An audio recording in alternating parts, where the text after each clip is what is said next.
Lisanne de Bonne-Saouine, merci d'être là avec nous. Bien, ça fait plaisir. En fait, aujourd'hui, ce qu'on va faire, c'est une recette que ma mère cuisine, mais qui date aussi de mon arrière-grand-mère qui cuisinait ça à chaque printemps.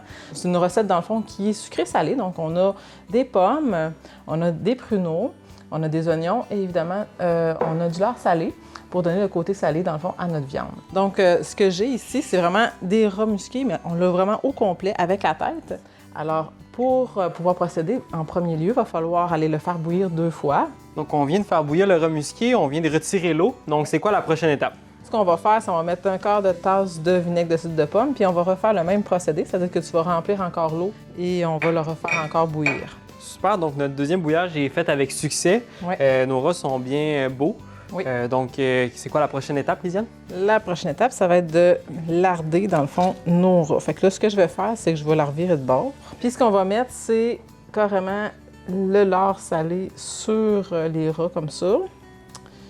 Puis après ça, on rajoute carrément les autres ingrédients. Fait que on va y aller avec des oignons un peu partout.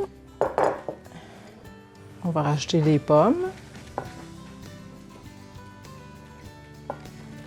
Et voilà. Et on finit avec les pruneaux.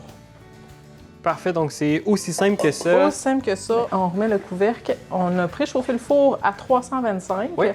Et on va le mettre au four, dans le fond, pendant 45 minutes. Donc maintenant, notre musqué est prêt. Ça sent déjà bon.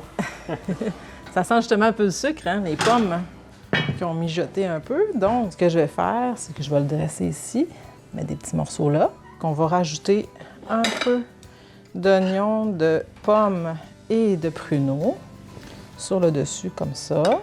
Une petite flottée de purée de panais. Voilà.